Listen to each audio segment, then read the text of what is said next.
Este es un mensaje del pastor John MacArthur, traducido y predicado en español para el mundo de habla hispana. Abramos nuestras Biblias juntos en 1 de Timoteo capítulo 2. 1 de Timoteo capítulo 2.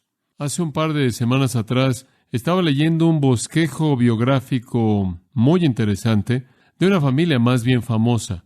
Algunos de nosotros recordamos el nombre Beecher como una familia en la historia estadounidense. Ciertamente usted conoce el nombre Harriet Beecher Stowe, una gran novelista estadounidense. Harriet Beecher Stowe fue una de 13 hijos. El miembro de mayor edad de la familia fue Catherine Beecher. Ella era la mayor de los 13. Ella fue una de 9 hijos por su madre y hubieron 4 hijos más nacidos de una madrastra con quien su padre se casó después de que su madre murió. Catherine Beecher creció en particular teniendo un amor natural hacia los niños. Ella encontró gran gozo en los deberes de criar a los hijos. A ella le encantaba cuidar de infantes. A ella le encantaba cuidar a niños pequeños. Cuando Catherine únicamente tenía 16 años de edad y el resto de los hijos nacidos a la madre, 9 de ellos eran más chicos que ella, y su madre murió. Entonces ella realmente se quedó como la madre de otros 8 pequeños. Su madre había sido muy capaz en las tareas domésticas y había pasado una gran cantidad de tiempo enseñándole a Catherine cómo cuidar del hogar, y entonces era muy buena ya para la edad de 16. Y vino a la casa una tía, y la tía iba a ser el reemplazo de una madre, y la tía era sorprendente por su pulcritud y su orden y su capacidad de tratar con las cosas a nivel económico. Más adelante ella fue reemplazada por una madrastra quien era experta en todo asunto de administración en el hogar. Bajo todas ellas, Catherine adquirió experiencia bajo la tutela de estas mujeres, y a la edad de 23 años había aprendido todo lo que se podía aprender acerca de la vida doméstica y decidió que el estado de las mujeres en los Estados Unidos era tan severo que ella necesitaba hacer algo muy dramático para preparar a las mujeres para la responsabilidad doméstica. Entonces, ella fundó el Seminario para Mujeres Hartford, el diseño del cual consistió en preparar a mujeres para amar a su marido, amar a sus hijos y cuidar su casa. Ella y su hermana Harriet Beecher Stowe no solo fundaron el Seminario para Mujeres de Hartford, sino que un par de años más tarde fundaron lo mismo en Cincinnati, Ohio, con miras a preparar a mujeres para la responsabilidad doméstica. En ese mismo tiempo, alrededor de 1869, escribieron un libro titulado El hogar de la mujer estadounidense. Permítame leerle tan solo un poco. El llamado de las mujeres incluye el cuidado y la alimentación de bebés en esos periodos críticos de la infancia y la enfermedad, la preparación de las mentes de los niños en los años más impresionables de la vida, la niñez, la preparación de las mentes de los niños en los años de mayor impresión de la vida, la niñez. Involucra el asunto de satisfacer las necesidades de su marido para que la vida de él se vea enriquecida y su hogar sea un refugio. Involucra las responsabilidades de la administración de la casa para el beneficio de la familia y los demás que la llenan de gracia. Estos deberes son tan sagrados y demandantes como cualquier deber dado al hombre. Sin embargo, ¿en dónde está la preparación de ella? ¿Y qué cuerpo la certifica a ella como alguien que está apropiadamente preparada para entregar su mejor esfuerzo al llamado de ella? Fin de la cita. Como resultado de ese deseo de darle a las mujeres preparación para que ellas pudieran ser capaces de cumplir con su responsabilidad doméstica, ellas fundaron los 2 seminarios y escribieron esto como su propósito. El propósito es enseñarle a las mujeres cómo no solo cumplir de la mejor manera con todos los deberes manuales de la vida doméstica, sino también honrarlos y disfrutarlos. Ahora, la razón por la que le leí eso es simplemente para darle una pequeña idea de cuán lejos hemos llegado en unos cuantos años. El comercial de cigarros que decía, has avanzado mucho, bebé, es de hecho verdad. Si alguien se imaginó comenzar un seminario femenino para preparar a mujeres en la actualidad en la responsabilidad doméstica, se habrían convertido instantáneamente en objeto de burla, para todos los Estados Unidos, si no es que para la mayor parte del mundo. Sería absolutamente ridículo que alguien tratara de ganarse la aprobación de la sociedad para un esfuerzo como ese. ¿Puede imaginar usted el tipo de ridículo que enfrentaría a alguien por hacer eso? Esforzarse por preparar a mujeres para que sean amantes de su marido, amantes de sus hijos y cuidadoras de su casa, colocaría a una persona así en oposición directa a todo lo que está sucediendo en la sociedad humana. Por cierto, un seminario así, o una preparación parecida a ese seminario, es la meta del Masters College, y pronto estará usted oyendo acerca de nuestro énfasis en esa área. Vivimos en un día, en la actualidad, en el que la inversión de las funciones realmente es una prioridad uno para Satanás. Una cosa sería si se estuviera ocupando con el mundo, pero es inclusive más trágico cuando se ocupa a sí mismo con la iglesia. Y la iglesia en la actualidad definitivamente ha perdido su sentido de perspectiva y equilibrio en términos de cuál debe ser la función de una mujer. Me sorprende, mes tras mes,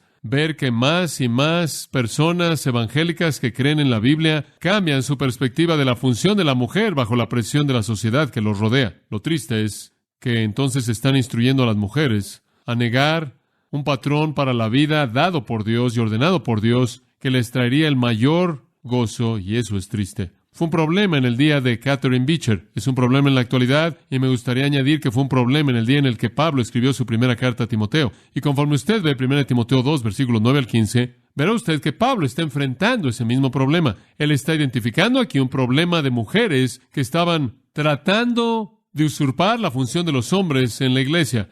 Estaban actuando de manera indecente en la iglesia. Estaban actuando de manera vergonzosa, estaban violando su lugar ordenado por Dios, desafiando el estándar divino. Y entonces Pablo le escribe a Timoteo, alentándolo con su correctivo en los versículos 9 al 15, para que corrija las cosas en la iglesia de Éfeso, en donde Timoteo está ubicado en el tiempo actual.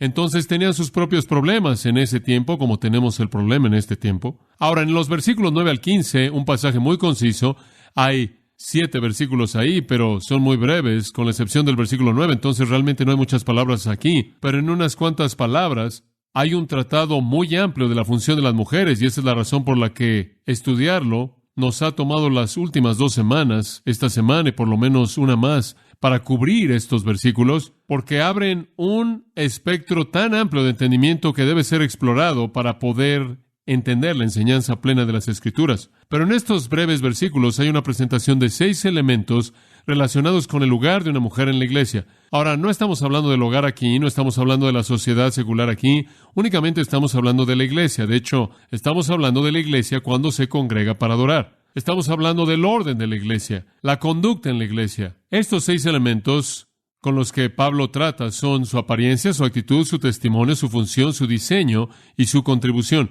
Y él enfatiza todas estas cosas de una manera que en cierta manera está llegando a un clímax que viene en el versículo 15, el cual veremos la próxima semana, y le quiero decir que difícilmente puedo esperar, es tan maravilloso. Pero recordemos el versículo 9, su apariencia. Asimismo, que las mujeres se atavíen de ropa decorosa, con pudor y modestia, no con peinado ostentoso, ni oro, ni perlas, ni vestidos costosos. Ahora, lo primero que ocupa la mente de Pablo, como vimos hace 2 semanas atrás, es que las mujeres deben vestirse de tal manera que están preparadas para la adoración. Se visten de tal manera que llaman la atención a su devoción a Dios y no a sí mismas. No deben desfilar su sexualidad, no deben desfilar su riqueza, no deben desfilar una actitud de insubordinación a sus maridos. No deben hacer que otras personas las vean con envidia. No deben crear una tentación sexual en otros hombres. Todas estas cosas están ligadas en lo que vimos en el versículo 9. Su apariencia es muy, muy importante. Obviamente, algunas mujeres se estaban congregando en la congregación de santos redimidos y llamando la atención a sí mismas para satisfacer sus propias pasiones y sus propios deseos egoístas. En segundo lugar, vimos su actitud. Su actitud debía ser una de temor piadoso. Esa palabra realmente tiene en su raíz la idea de un sentido de vergüenza. Deben tener una vergüenza apropiada acerca de sí mismas. Eso no significa que una mujer debe avergonzarse de sí misma. Eso no significa que debe avergonzarse de su belleza y esconderla. Lo que significa es que ella debe tener un sentido de vergüenza que dice, nunca quiero hacer algo que haga que alguien más se sienta atraído de manera ilícita. Nunca quiero hacer algo que haría que la atención de alguien más sea alejada de Dios hacia mí. La actitud de ella es una de un sentido de vergüenza que ella nunca debe ser la causa del pecado de alguien más. En segundo lugar, modestia, dominio propio. Y la palabra está relacionada con controlar los deseos de ella y controlar sus pasiones y no estar en una posición en la que cause que otros tengan un deseo equivocado. Entonces su apariencia debe ser apropiada para la adoración y su actitud también. En tercer lugar, su testimonio en el versículo 10 es una parte de su discusión. Una mujer que profesa públicamente piedad debe probar esa confesión con buenas obras. Entonces, usted no solo tiene apariencia y actitud, sino que usted tiene su acción o su actividad. Aquello que ella hace, aquello que ella dice, debe indicar la legitimidad de su profesión de piedad. Ahora esas tres, entonces, nos llevan a la cuarta, y vamos a volverla a ver el día de hoy, y esa es su función. Y ahora usted llega al corazón real de este texto en los versículos 11 y 12. La función de la mujer es dada en estas palabras. La mujer aprende en silencio con toda sujeción, porque no permite a la mujer enseñar ni ejercer dominio sobre el hombre, sino estar en silencio. Ahora notará usted que el versículo 11 comienza con estar en silencio y el versículo 12 termina con estar en silencio. Y entonces eso encierra la idea entera aquí y se convierte en el pensamiento dominante. El pensamiento dominante es que cuando la iglesia se congrega para adorar, las mujeres deben estar en silencio. Y a la mitad de eso, en cierta manera, él habla de ese mismo asunto. Ahora, conforme vimos esta función de las mujeres dada por Dios y creada por su poder creador para las mujeres, en primer lugar, y la semana pasada enfatizamos la afirmación de apertura del versículo 11, la mujer aprenda. Y espero que haya entendido el punto primordial que estaba presentando, que a nivel espiritual los hombres y las mujeres son iguales. Son iguales. Y como resultado de eso, deben estar involucrados por igual en el proceso de aprendizaje. Y le sugerimos que sin duda había gente en la iglesia en Éfeso que salieron de un trasfondo judío o personas en esa iglesia que salieron de un trasfondo griego y ambos trasfondos minimizaban la función de las mujeres. Ambos trasfondos creían que la mujer es inferior y ambos asumían que no era importante o inclusive necesario que las mujeres aprendieran algo. Y entonces esto, sin duda alguna, se había infiltrado en la iglesia y Pablo está diciendo, la mujer aprenda. Manzano es el verbo de donde obtenemos la palabra discípulos. Que sean discípulos, que sean aprendices, que estén en el proceso de entender y aplicar la verdad divina. Y no dejen que la influencia de la cultura judía o la cultura griega, las cuales minimizan y denigran la función de las mujeres, hablen mal de ellas y las estorben de aprender la verdad de Dios. Y fuimos al Antiguo Testamento, recordará usted, y le dije que la ley fue dada para hombres y mujeres, y las reglas acerca de la Pascua fueron dadas para hombres y mujeres, y Dios de manera personal apareció tanto a hombres como a mujeres, y el servicio a Dios involucró tanto a hombres como a mujeres. Usted viene al Nuevo Testamento, y los hombres y las mujeres, ambos sirven al Señor, y hombres y mujeres son responsables por todos los mandamientos, y se les dan todas las promesas, y se les prometen todas las bendiciones, y son advertidos acerca de todas las maldiciones. En otras palabras, en términos de vida espiritual y bendición, todos son iguales. No hay duda al respecto. Pero eso no significa que su función es la misma. Usted puede tener igualdad espiritual y tener funciones diferentes. Dicho de otra manera, usted y yo somos iguales espiritualmente. Usted y yo tenemos la misma responsabilidad espiritual delante de Dios de vivir para su gloria, ¿no es cierto? Tenemos la misma responsabilidad de obedecer la palabra de Dios, la misma responsabilidad de orar y enseñar la palabra de Dios y dar testimonio y vivir una vida semejante a la de Cristo. Y tenemos la misma promesa de bendición y tenemos el mismo fruto del Espíritu. Tenemos la misma esperanza de vida eterna a nivel espiritual. Todos somos iguales, sin embargo, obviamente, en una situación de funciones, usted está ahí, yo estoy aquí. Ahora, deberíamos estar cómodos con la igualdad espiritual y funciones diferentes. No sé por qué queremos pelear por eso. El hecho de que todas las mujeres demanden tener funciones iguales que los hombres será como si toda la congregación demandara tener funciones iguales con el que está predicando, y usted puede entender lo que eso haría. Estos simplemente son funciones que Dios ha diseñado que nosotros tengamos para cumplir su voluntad. Entonces vemos en el Antiguo y Nuevo Testamento igualdad de vida espiritual, pero no vemos igualdad de función. Y usted recordará que conforme vimos el Antiguo Testamento la última vez, que no hubieron sacerdotes mujeres, ninguna. No hubieron mujeres que tuvieron una función profética continua. Hubieron algunas mujeres que fueron llamadas profetisa, específicamente 4 de ellas. La esposa de Isaías únicamente fue llamada profetisa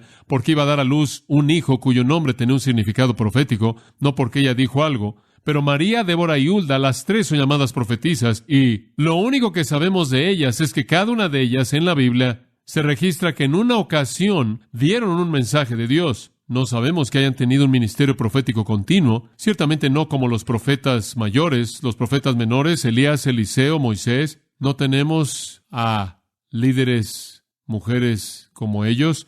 Débora aparece en la lista de jueces, en Jueces 4:4, habiendo estado en una posición de dar algún consejo sabio en la vida de Israel, pero ella está muy lejos, pero ella está muy distante y es la excepción, y realmente no sabemos cuándo y cómo y cuántas veces ella fue usada por Dios para dar sabiduría. No hay mujeres reyes en toda la historia de Israel, y alguien sin duda alguna me preguntará acerca de 2 de Crónicas 22:2, en donde dice que Atalía reinó. No la llama rey o reina.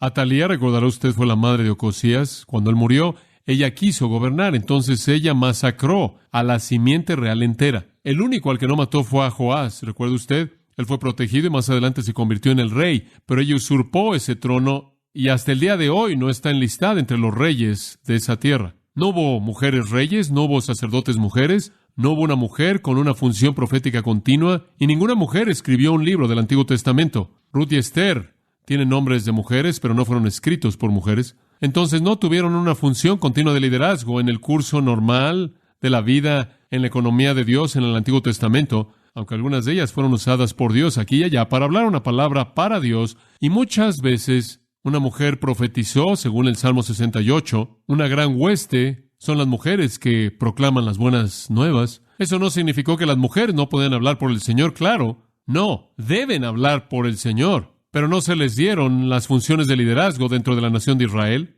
ni en la vida política, ni en la vida religiosa, ambas de las cuales fueron lo mismo en una teocracia gobernada por Dios.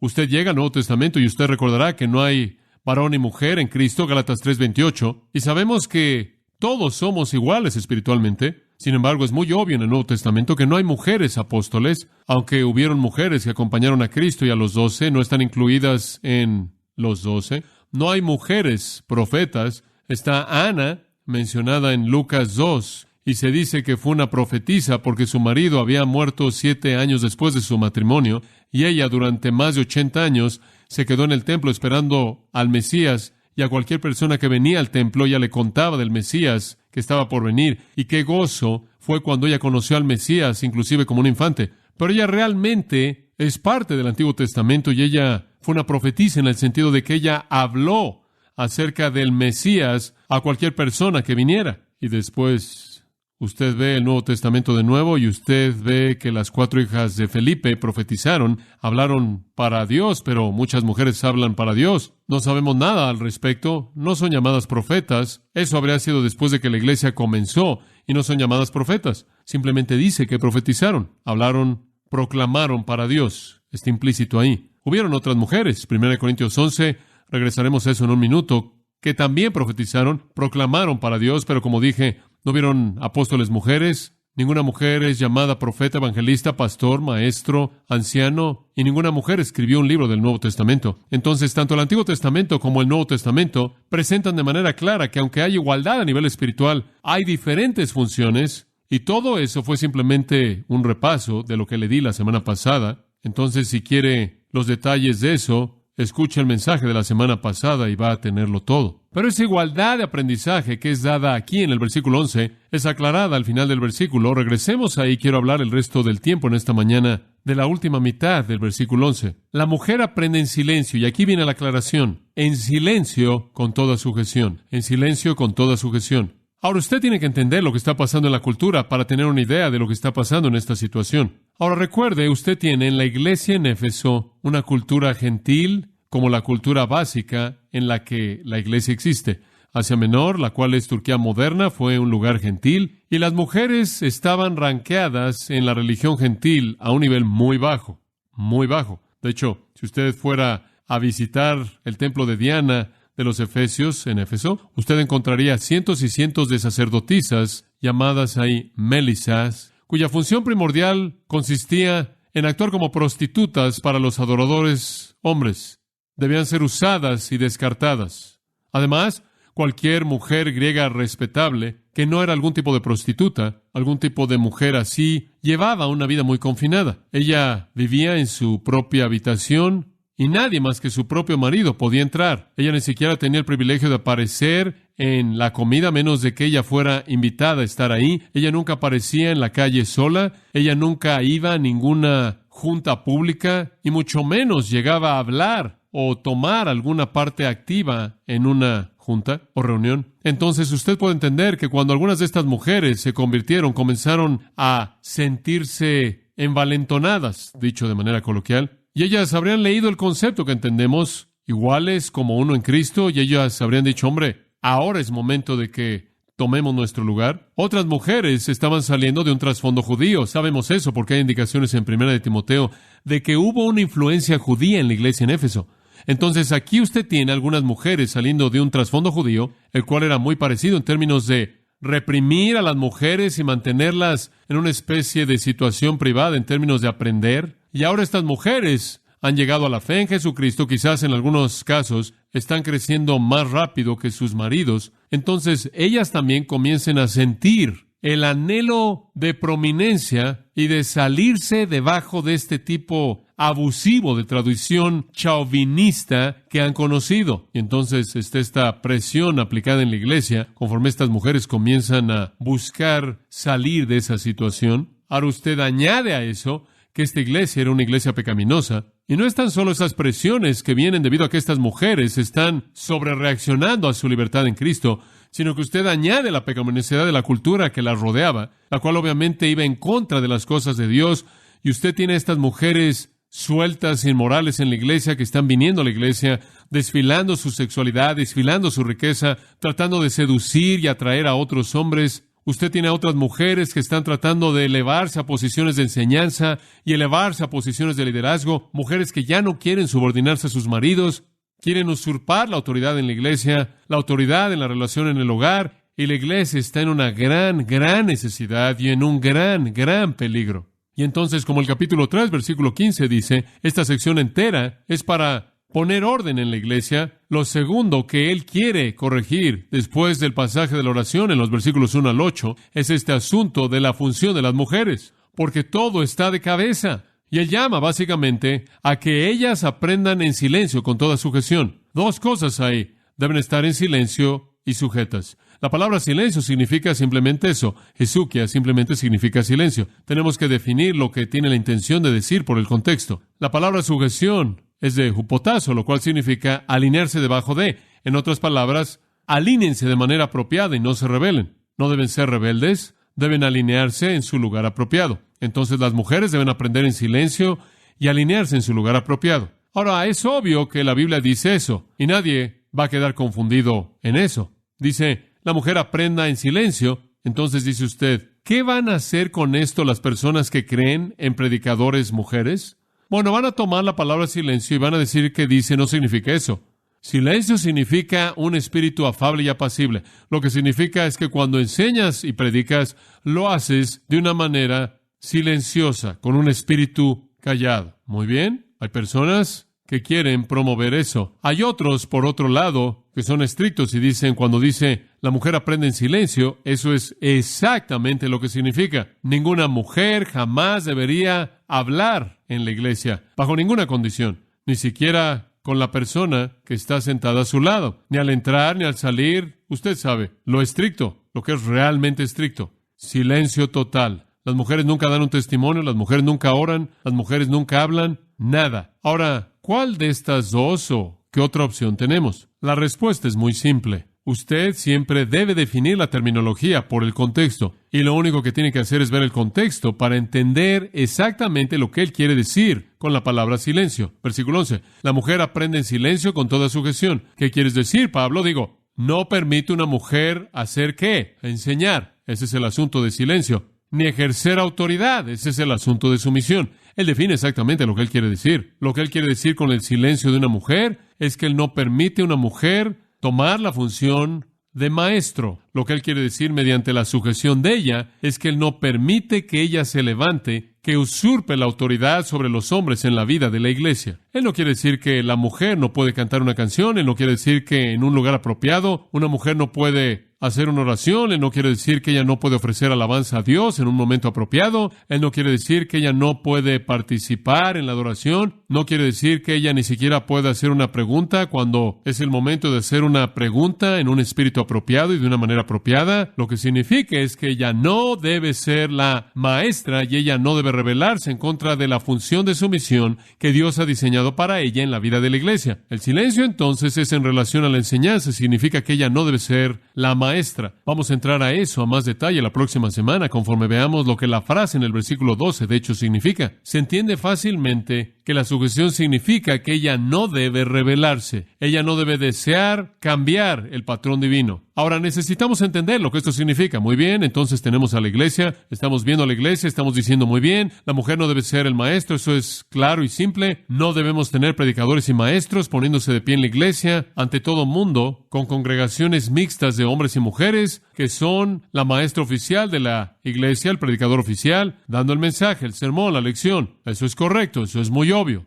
Pero hay otros pasajes que amplían nuestro entendimiento de esto y necesitamos verlos. Entonces regresemos a 1 Corintios capítulo 14. Y creo que a usted le va a parecer que esto es muy, muy interesante. En 1 Corintios 14:34 tenemos una afirmación muy parecida, en una situación muy parecida. En el versículo 34 dice, vuestras mujeres guarden silencio en las iglesias. Ahora, no es demasiado difícil entender lo que eso significa. Usted no tiene que ser un erudito en griego. Es obvio lo que significa, y en caso de que usted no lo haya entendido, las mujeres guarden silencio en las iglesias. Y me encanta este tipo de razonamiento, porque no les es permitido hablar. Y usted dice, bueno, espera un momento, eso simplemente está diciendo lo mismo dos veces sin una razón. No, esa es la razón. La razón por la que las mujeres deben guardar silencio en las iglesias es porque no se les permite hablar. Dice usted, no me da una razón. Claro que le da usted una razón. Se les manda estar bajo obediencia y también lo dice que ¿la ley de quién? La ley de Dios. ¿Sabe usted por qué las mujeres no deben predicar en la iglesia? Dice usted, bueno, tiene que ver con su psicología. No.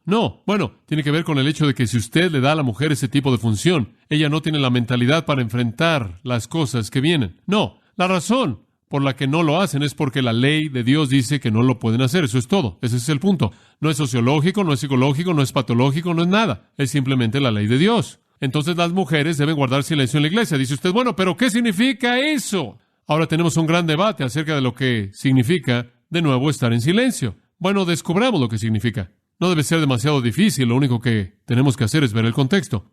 Entonces regresamos en el capítulo un poco y nos preguntamos, ¿de qué trata este capítulo? Bueno, el versículo 1 del capítulo 14 habla de profetizar. El versículo 2 habla de lenguas. Y después usted tiene lenguas y profetizar comparado a lo largo del capítulo. Y él dice, claro, lo mejor es profetizar. Versículo 39, no deben dejar de hablar en lenguajes legítimos. Y en esa época apostólica era un don legítimo de Dios, pero es mejor que ustedes deseen como congregación cuando se congregan que haya profecía. Esa es la proclamación de la palabra de Dios y sobre todo, versículo 40, debe ser hecho de manera decente y en orden, pero usted debe tener una idea de lo que está pasando ahí. Permítame darle algo de trasfondo. Al otro lado de la bahía de Corinto hay otra ciudad. El nombre de esa ciudad es Delfos. En la ciudad de Delfos hay una estructura religiosa. En el pináculo de esta estructura religiosa hay una mujer llamada Pitia. Ella es conocida como el oráculo de Delfos. ¿Alguna vez ha oído esa frase? Ella es conocida como el oráculo de Delfos en este tiempo mismo. En la cúspide de la religión de Delfos hubieron 3 sacerdotisas como esa. La dominante de la que conocemos en la historia es Pitia. Esto es de Stuart Rossiter y su libro acerca de Grecia, en el cual él trata todo esto. Esta es una mujer de unos 50 años de edad y ella es una medium que se pone en contacto con espíritus demoníacos y todo el mundo quiere conocer el futuro y todo el mundo quiere saber lo que viene y todo el mundo quiere conocer los secretos y todo el mundo quiere saber cómo es que las cosas van a salir y quieren saber cómo deshacerse de sus problemas y demás y demás. Y entonces todo el mundo quiere ir al oráculo de Delfos para que les dé la verdad. Entonces es una religión muy popular, controlada, claro, por Satanás, dominada por demonios, quienes le hablan esta medium y ella presenta esto. Ahora, Rossiter, al describir esto, nos dice algunas cosas muy interesantes. Alguien que va ahí, lo primero que hacen es hacer un sacrificio animal. Puede ser una oveja, o una cabra, un oso, o algún otro animal. Presentan un sacrificio animal con unas cuantas sacerdotisas que están ahí de pie y evalúan los presagios en el sacrificio. No sé cómo hacían eso. Quizás tenía que ver con la manera en la que el animal se quemaba, o la manera en la que la parte de adentro del animal se caía, algún tipo de presagio. Si los presagios eran favorables, en base a la evaluación del sacrificio, la persona entonces podía entrar al edificio. Ninguna mujer jamás podía ser admitida en eso, únicamente los hombres. Entonces el hombre entraba, digamos que los presagios eran buenos, y entonces aceptaban un sacrificio, y entonces entra el hombre. Él toma una tableta y en esa tableta él escribe su petición. Por cierto, los arqueólogos han excavado esa área y han descubierto algunas de esas tabletas que todavía están intactas. Entonces sabemos algo de lo que la gente estaba preguntando. Esa tableta entonces, conforme él espera en la fila, es su consideración para entregársela al oráculo. Y finalmente, si toda la fortuna sale bien, él es metido para ver al oráculo. Ella está sentada en un tripié, 3 patas de bastante altura, por encima de un espacio enorme, del cual se eleva incienso, que tiene un aroma, y hay un humo denso. Y ella está sentada sobre este espacio para responder a esta petición. Antes de que ella pueda tomar su trono, ella tiene que comer hojas de laurel, y ella tiene que cumplir con algún tipo de ritual, y ella entonces se sube ahí, y la petición es tomada y presentada. En respuesta a la petición, ella expresa algún tipo de balbuceo que no se puede entender, algún tipo de palabras demoníacas. Y al lado de ella hay un poeta que interpreta todo lo que ella dice en un hexámetro perfecto, lo cual es una forma poética. Y esa es la interpretación, porque nadie entiende lo que ella está diciendo. Y la persona entonces oye un balbuceo muy oscuro, muy confuso, en forma de poesía, por parte de este hombre, que probablemente los deja más confundidos de lo que estaban cuando llegaron ahí, pero han tenido una experiencia estática y se han encontrado con lo sobrenatural. Ahora piensen eso. Eso está al otro lado de la bahía de Corinto.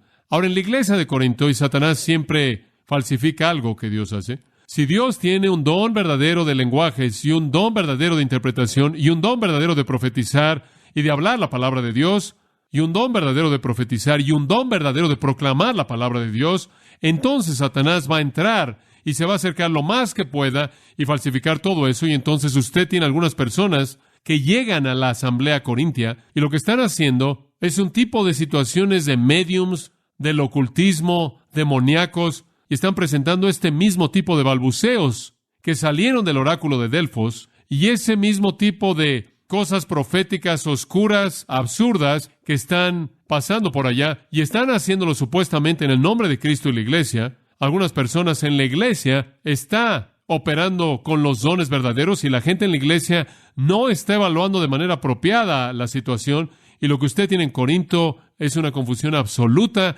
Algunas personas, de hecho, se están poniendo de pie, diciendo tener el don de lenguas, maldiciendo a Jesucristo y recibiendo una palmada en la espalda por ello. Debe ser de Dios porque es sobrenatural. Ahora ese es el trasfondo de 1 Corintios. Cualquier persona que es totalmente ingenua, que viene al capítulo 14 y comienza a leer acerca de lenguas y profecía y no tiene eso como trasfondo, Pablo está corrigiendo todo eso. Entonces el asunto aquí, en la iglesia corintia, no solo era que habían mujeres que estaban desfilando su sexualidad. Sabemos que había sexo terrible en la iglesia corintia, ¿no es cierto? Una maldad sexual terrible. Pero aquí usted tiene algunas mujeres que están viendo una religión en donde toda es mujeres, el asunto de Delfos, y diciendo, hombre, deberemos ser prominentes también en esta religión. Entonces, están empujándose a sí mismas para llegar a la prominencia al ponerse de pie y hablando en estas expresiones de balbuceo incoherente al ponerse de pie y dando sus profecías. Entonces, cuando llegamos a este capítulo, observa el versículo 26. Él dice, ¿qué está pasándoles? Cuando se congregan, cada uno de vosotros tiene un salmo, una doctrina, o enseñanza, o lengua, revelación, interpretación,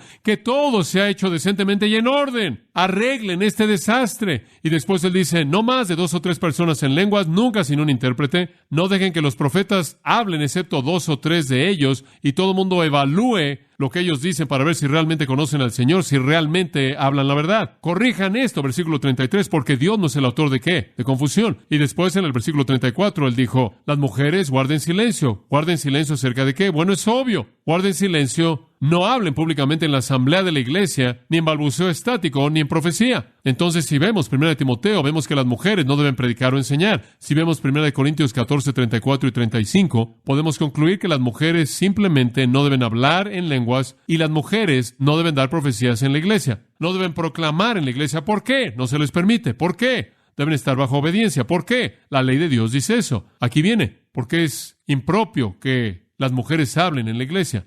No es indecente que las mujeres hablen todo lo que quieran, a menos de que estén usurpando la función de autoridad, a menos de que estén tomando el liderazgo en la iglesia. Esto es tan claro. Entonces, ¿qué estamos diciendo? Cuando se congrega la iglesia, las mujeres no deben predicar o enseñar, no deben proclamar la palabra de Dios, no deben hablar en balbuceo estático. Obviamente, el resumen de esas cosas es decir que la iglesia, cuando se congrega, debe escuchar de hombres. Ese es simplemente lo que Dios ha establecido. Pero lo que está detrás de esto que quiero que usted entienda es esto. Esto no significa que una mujer nunca, bajo ninguna circunstancia, puede hablar en un grupo de cristianos. De lo que esto habla es de las mujeres que usurpan eso, que se elevan al lugar de la prominencia. Recuerde, Dios usó a María para hablar una palabra por él. Dios usó a Débora y a Hulda para hablar una palabra por él a hombres muy importantes. Dios usó a Ana durante muchos años en el templo, hablando del Mesías venidero a cualquier persona que venía allí. Entonces no hay razón para creer que en el momento correcto y en el lugar correcto las mujeres no pueden hablar.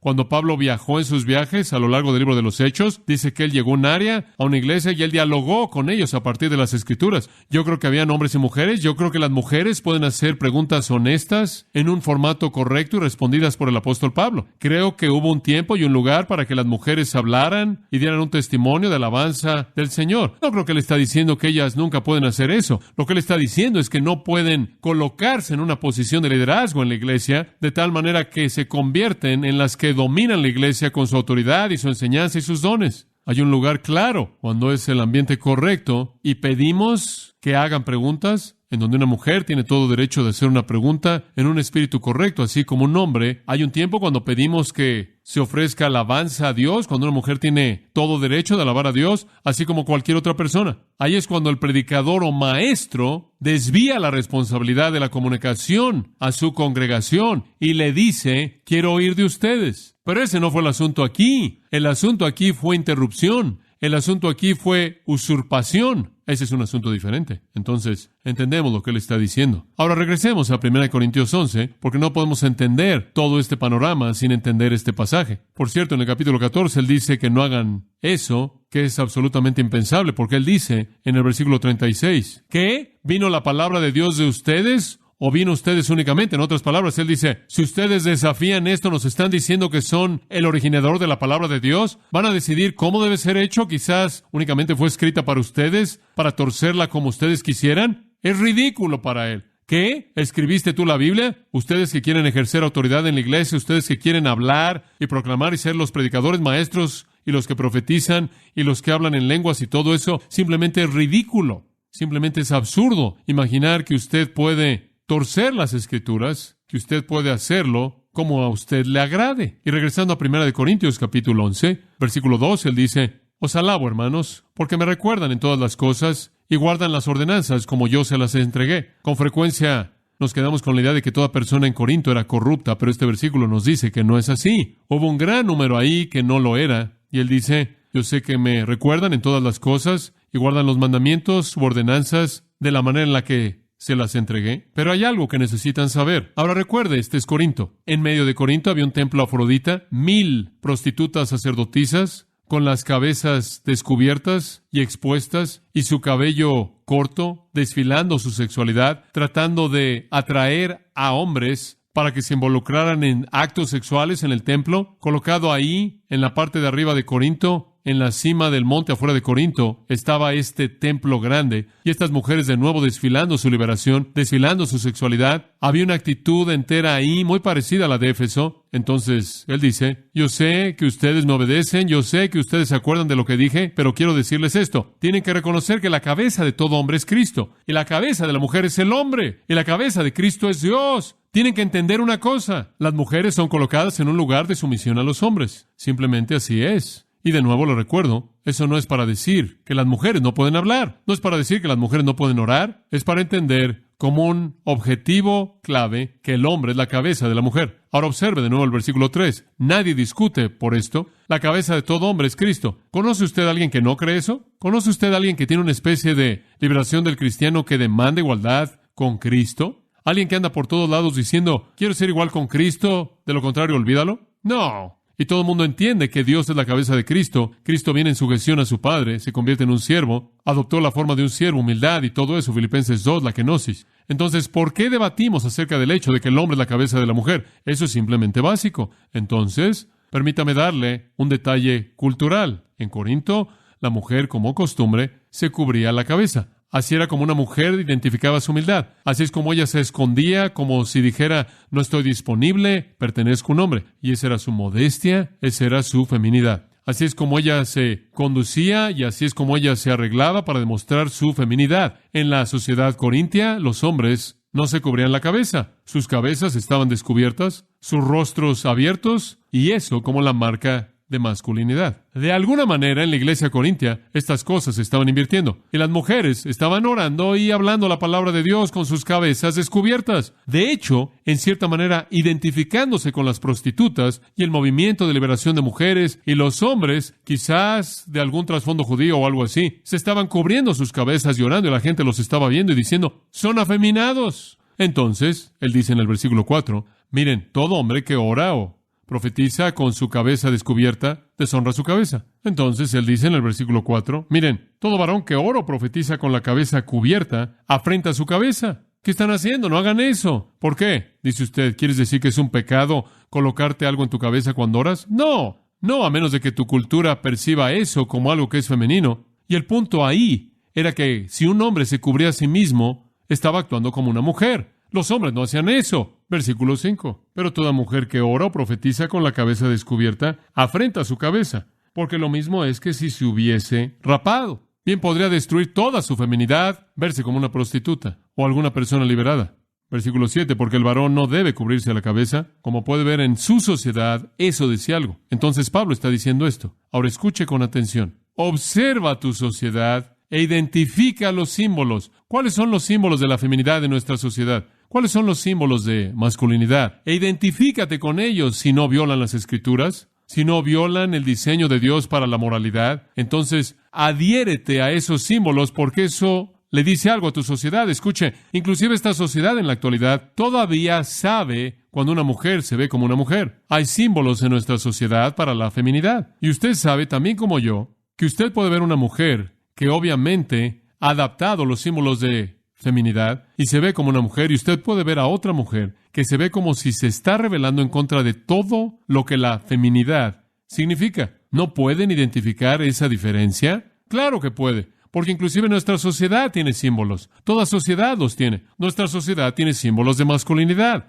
Usted puede ver un hombre y por la manera en la que él se ve y se conduce a sí mismo y se viste, usted puede decir, ahora ese hombre es un hombre. Y usted puede ver a otro hombre y usted tiene la impresión de que este hombre realmente es muy femenino, porque él está negando los símbolos de masculinidad y él está comunicando un mensaje invertido, pervertido. Entonces, eso es todo lo que él está diciendo a los corintios. Miren, cuando se conducen como cristianos, háganlo de tal manera que se adhiere a la percepción de su cultura, para que ellos entiendan. Y más adelante, en el versículo 14, inclusive la naturaleza ha provisto una analogía para el símbolo de cubrirse la cabeza, al darle a las mujeres cabello que crece más rápido, como una cubierta especial que Dios les dio. Las mujeres, entonces, deben estar en una función de sumisión como las que están bajo la cabeza de los hombres. Ahora, la gente dice acerca del versículo 5, ahora espera un minuto, aquí hay mujeres orando y profetizando, ¿acaso eso no es en la iglesia? Bueno, no lo dice. Permítame mostrarle algo. Creo que él simplemente está hablando de cosas generales. No creo que está hablando de la adoración formal de la iglesia, la congregación de la iglesia. Dice usted, ¿por qué no lo crees? Vaya al versículo 18. Y esta realmente es la primera vez que él se mete en asuntos de la iglesia. Observe lo que dice. Pues, en primer lugar, ¿qué es eso de nuevo? Literalmente en el griego, en primer lugar, lo cual significa que si este es el primer lugar, no hay ningún lugar antes de esto. Si esto es en primer lugar, realmente no hay nada más relacionado con lo que va a explicar. Pues, en primer lugar, cuando os reunís como iglesia. Quiero decirle que nadie se ha congregado en la iglesia hasta ese versículo. En primer lugar, cuando os reunís como iglesia, quiero que arreglen estas divisiones. Entonces, previo a esto, él no ha estado hablando de la adoración de la iglesia. Entonces, las mujeres a quienes se les permite orar o profetizar con su cabeza cubierta, no están haciendo eso en la iglesia, están haciendo eso en otro lugar, fuera de ese lugar de adoración constituido apropiadamente, ese lugar de adoración de la iglesia. Él no entra a describir la iglesia hasta el versículo 18. Entonces, aquí él simplemente está diciendo en general, quizás es en un grupo, en una casa, quizás es en un estudio bíblico, quizás es en un tipo de oración, quizás es cuando se reúnen como familia en torno a la mesa, quizás es cuando varias familias se reúnen, cuando ustedes como cristianos se reúnen, sea cual sea el lugar, ustedes mujeres mantengan el decoro de la sumisión y ustedes hombres mantengan el decoro de ser la cabeza. Y después más adelante él llega a la iglesia cuando se congrega en su asamblea formal. Entonces, el permitir que una mujer ore y profetice en el versículo 5 no revierte lo que Pablo dice en 1 Timoteo. Claro que una mujer debe orar, claro que ella debe proclamar la palabra de Dios cada vez que ella tiene una oportunidad, pero no cuando se le da el título de maestro oficial, oración de la iglesia, cuando la iglesia se congrega para adorar y ciertamente no como una intrusa en la adoración de la iglesia. Esto es muy importante. Entonces, en el versículo 13, él dice, juzgad vosotros mismos. Simplemente juzgad vosotros mismos. Vean el símbolo y tomen una decisión. ¿Es propio que la mujer ore a Dios sin cubrirse la cabeza? Y ustedes saben que en su sociedad van a decir no. Entonces sigan la costumbre. El resumen de lo que él dice es esto. Si una mujer está cubierta cuando ella ora o habla la palabra de Dios, ella da testimonio de su feminidad, ella afirma su función, ella refleja la cubierta protectora de su marido sobre ella, ella protege la relación que ella tiene con su marido, ella no se rebela, ella sabe que el cielo se agrada, versículo 10, inclusive los ángeles están viendo, ella está reconociendo lo que los versículos 7 en adelante dicen, y esto es tan importante, el hombre es la imagen y gloria de Dios, y la mujer es la gloria del hombre. Hombres, es un versículo que simplemente manda a la gente de la liberación de las mujeres al espacio. Entonces, el hombre en un sentido es el sol, y la mujer es la luna que refleja la luz del sol. El hombre es el representante del dominio glorioso y el liderazgo de Dios, y la mujer es la representante del que sigue. La mujer es la gloria del hombre. Dios pudo haberlos creado juntos. Él pudo haber dicho, hombre y mujer, y habrían estado ahí, y él habría dicho, son iguales, salgan y vean quién gana. Él no hizo eso. ¿Y por qué queremos pelear contra eso? Ella fue tomada del hombre. Versículo 8. El hombre no es de la mujer, sino la mujer del hombre. ¿Usted habla de qué vino primero? ¿La gallina o el huevo? El hombre vino primero, en este caso el hombre. Y tampoco el varón fue creado por causa de la mujer, sino la mujer por causa del varón. Ahora, ¿por qué no queremos aceptar esto? Permítame decirle cuál es la filosofía que está detrás de esto. Muy simple. Dios ha diseñado toda la vida humana en términos de esta palabra clave, relaciones. Muy bien, todo depende de relaciones. Familia, padres y madres e hijos, maridos y esposas. Todo mundo tiene su relación y dentro de esas relaciones hay funciones diferentes. ¿No es así? Muy bien, en nuestra cultura y nuestra sociedad, la palabra no es relación. La palabra es individualidad. Yo quiero mis derechos, yo quiero hacer lo que quiero. Si encajas en mi vida por un tiempo, puedes entrar. En cuanto no me gusta lo que estás haciendo, te vas. Matrimonio, divorcio, vive con alguien. Sea lo que sea, todo mundo está viviendo para sí mismo. La familia está siendo desintegrada. Simplemente es un grupo de palos, todos viviendo uno al lado del otro. Y en una sociedad en donde las relaciones, como un concepto de vida, se pierden y son reemplazadas por individualidad. ¿Por qué no todo mundo tiene derechos iguales y funciones iguales? ¿Lo ve? Entonces, ¿qué hace Satanás para atacar la función de las mujeres? Él ataca el concepto entero de la familia, devasta, destruye la familia, y en la devastación y destrucción de la familia, lo único que le queda es un grupo de individuos que ven al mundo entero por sus propios ojos y ven únicamente su propia individualidad y gritan por sus derechos. Eso es todo, el meollo. Pero la iglesia es un organismo, y la familia es un organismo, y las relaciones de la familia llevan a la iglesia ese mismo tipo de actitud. El movimiento feminista no es nada más que la raza humana siendo definida como un grupo de individuos que no tienen relación entre sí y todos están demandando sus propios derechos.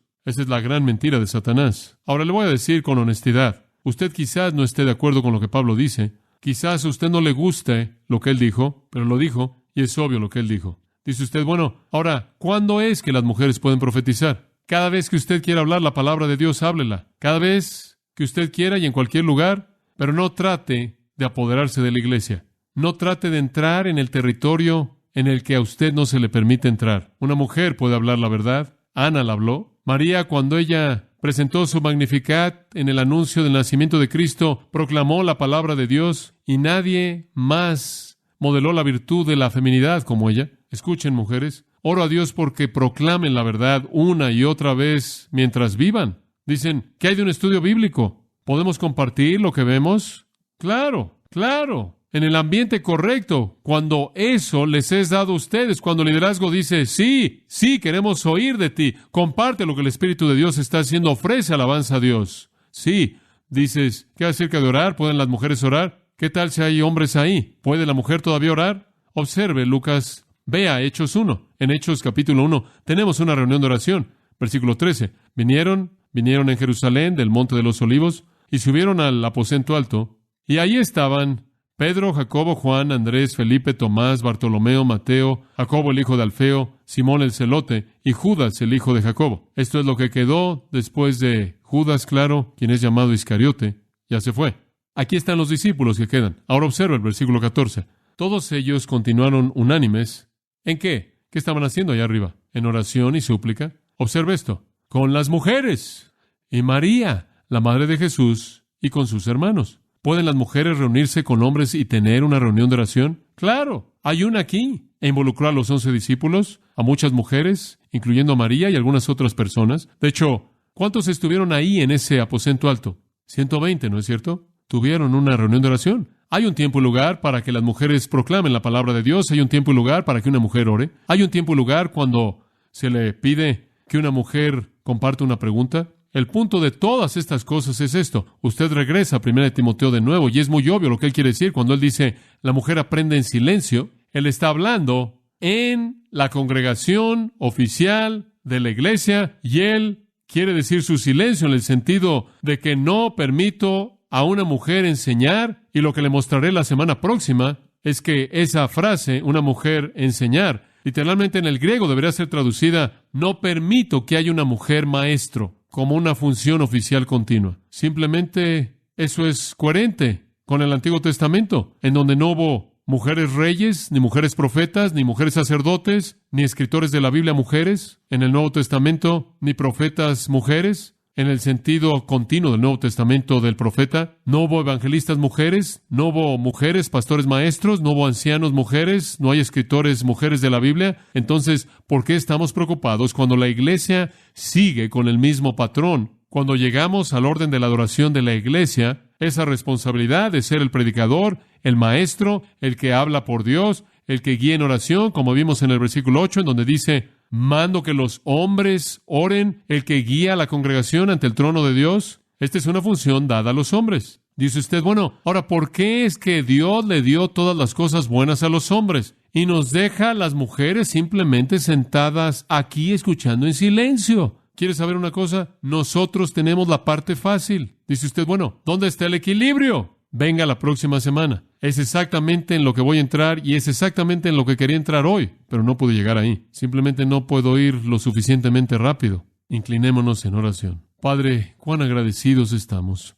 Cuán agradecidos estamos por tu palabra. Cuán agradecidos estamos por su claridad. Entendemos lo que pides de nosotros como hombres y mujeres. Ayúdanos, Señor, a no estar buscando el palillo en el ojo de alguien más hasta que hayamos sacado la viga de nuestro propio ojo. Ayúdame a mí como hombre y al resto de los hombres de esta congregación a no estar culpando a las mujeres hasta que nos convirtamos en la cabeza que debemos ser. Ayúdanos a no estar criticando a otros hasta que hayamos examinado nuestros propios corazones y si somos la cabeza de la mujer como Cristo es la cabeza de nosotros y Dios es la cabeza de Cristo, entonces ayúdanos a actuar de una manera coherente con eso. Padre, que los hombres de esta iglesia sean los hombres como los hombres deben ser, proveyendo liderazgo y dirección espiritual, asumiendo la responsabilidad de proveer sustentando y cuidando a sus esposas, protegiéndolas y salvándolas del peligro y el daño, alentándolas y apoyándolas y fortaleciéndolas en su vida espiritual. Y Señor, que las mujeres sean mujeres, que ellas lleven toda la gracia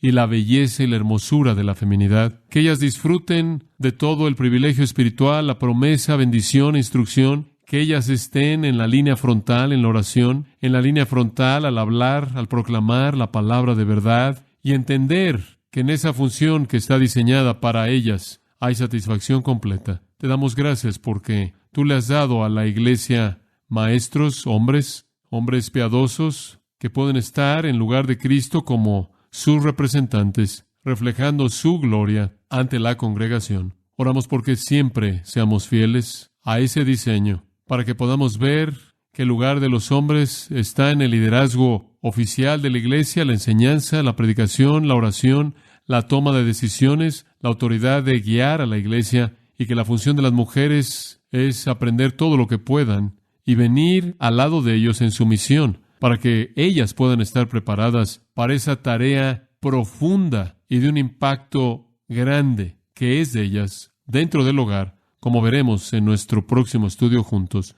Y Señor, que la combinación de los hombres que guían en la iglesia y las mujeres que influencian de manera poderosa y profunda y de por vida en el hogar, produzca una simiente piadosa para la alabanza